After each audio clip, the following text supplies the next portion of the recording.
Olá pessoal, aqui é o professor Ivan e nesse vídeo eu vou falar um pouco sobre o modelo de Markov, com a sua aplicação na avaliação em tecnologias de saúde. O modelo de Markov é um caso peculiar do que nós chamamos de modelos de transição de estados, que são modelos onde nós temos os pacientes ou indivíduos dentro de uma população pertencendo ou não a determinados estados de saúde, e isso ao longo do tempo. O modelo de transição vai ter também a sua caracterização dos ciclos temporais, que terá suas frações definidas de acordo com a situação em que estamos avaliando. Ao final de cada ciclo temporal, avaliamos se os indivíduos permanecem no estado de saúde em que estavam ou transitam para um novo estado de acordo com o modelo que estamos avaliando. Portanto, é necessário definir os estados de saúde relevantes para a nossa tomada de decisão, assim como quais as possibilidades de transição entre os estados. Como eu comentei, o modelo de Markov é um modelo de transição de estados, uma forma especial desse modelo. Associado ao matemático russo Andrei Markov, quando estudava a frequência relativa de vogais em uma poesia, o modelo de Markov clássico tem uma característica de não agregar memória. É o que a gente chama de pressuposto markoviano. Ou seja, a probabilidade de transição entre os estados depende apenas do estado antecessor em que o indivíduo se encontra. Vamos a uma representação gráfica do que seria esse modelo para compreendê-lo um pouco melhor.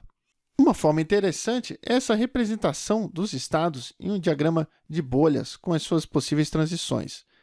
Temos aqui um modelo simples com os estados de saúde bem, o indivíduo que não está doente, o indivíduo que adquire determinada doença e o estado de saúde da morte, que é também chamado aqui de estado absortivo, aquele estado onde apenas chegam setas, que por sua vez são as probabilidades ou as possibilidades de transição entre o modelo. Vejam que não está aqui indicada, em algum momento algum, a possibilidade de transição do estado morte para o estado bem, por exemplo. E isso é coerente com a nossa realidade. Infelizmente, ainda não é possível sair do estado de morte.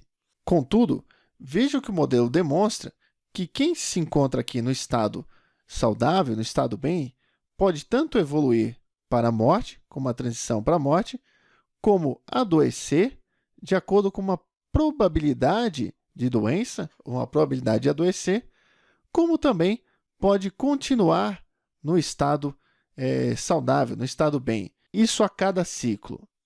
Assim, temos nesse esquema bem representado os estados de transição, assim como as probabilidades, ou aqui no caso ainda as possibilidades de transição. Cada transição entre estados segue uma probabilidade de transição, que deve ser definida a partir das evidências e de acordo com a nossa matriz de transição.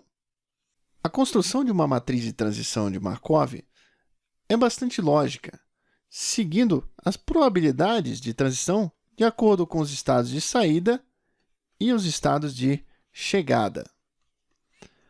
Como eu comentei, ainda não existem relatos de que seja possível um indivíduo sair do estado de morte, ou seja, a probabilidade de saída do estado de morte para o estado bem é de zero, ou seja, nula, para o estado doente também, e para o estado de morte, que é o único estado que nos resta, é a probabilidade certa, de 1 ou 100%. Todas as probabilidades precisam somar a probabilidade de 1 ou 100%. Vamos continuar com a nossa matriz no próximo estado de saúde, que seria quem sai do estado doente.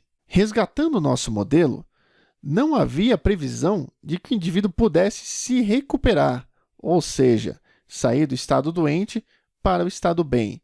Apesar disso ser possível em algumas condições, não é uma possibilidade aqui no nosso modelo. Existem situações que são muito aplicadas nesse sentido, como, por exemplo, os modelos em câncer metastático. Seguindo esse pressuposto, a probabilidade do indivíduo sair do estado doente para o estado bem seria de zero. Não existe essa possibilidade. A transição para o estado de morte seguia o que nosso modelo especificava como P-morte-ESP, que seria a probabilidade de morte específica. Lembrando que, ao final, a soma dessas probabilidades precisa ser igual a 1, a probabilidade de transição do estado doente para o estado doente, que seria o indivíduo se manter doente naquele ciclo, nada mais é que os complementar do total de 1.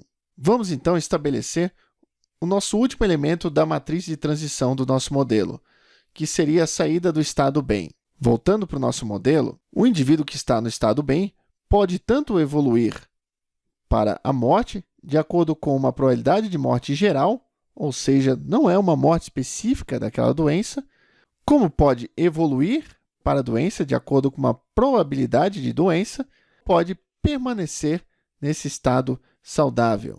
Assim, temos que a probabilidade do indivíduo sair do estado bem para a morte segue o que foi definido como P-morte geral, uma probabilidade de morte da população geral, por exemplo. A probabilidade do indivíduo que está no estado bem evoluir para o estado doente segue o que definimos lá como uma probabilidade de doença. Lembrando que sempre temos a soma de 1, a probabilidade do indivíduo se manter no estado bem nada mais é que o complemento da soma das demais probabilidades em relação a 1. Os valores de cada uma dessas probabilidades serão obtidos a partir das nossas evidências, que deve ser conduzida mediante critérios de qualidade de levantamento de evidências. Tendo o nosso modelo com os estados, transições e a nossa matriz de transição definida, podemos construir o nosso traço de Markov, que seria o acompanhamento ao longo dos ciclos do que acontece com determinada coorte de indivíduos. Nessa ilustração, temos a representação de uma situação onde toda a coorte de indivíduos inicia no estado saudável, bem, e evolui para estado doente ou para a morte, de acordo com as probabilidades ao longo dos ciclos. O número de ciclos a ser conduzido e avaliado em nosso modelo vai depender do horizonte temporal de que estamos falando, podendo seguir toda a expectativa de vida, por exemplo, na situação de doenças crônicas. Ao longo de cada ciclo, são calculados os custos e os acúmulos e desfechos de saúde, como, por exemplo, os quales acumulados de cada ciclo, tendo ao final o somatório de todos os custos e efetividade do seu modelo. Fazendo a comparação de duas coortes, sendo um tratamento novo e um comparador já utilizado, por exemplo, podemos calcular as razões de custo-efetividade incremental e avaliar se um tratamento é ou não custo-efetivo.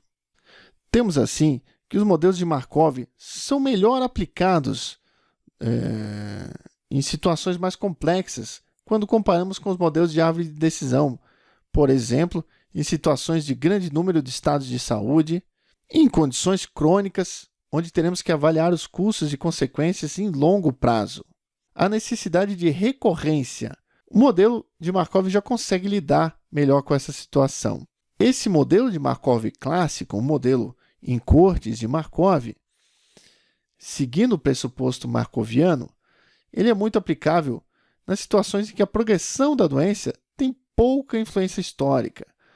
Lembre-se que o modelo clássico de Markov não tem memória.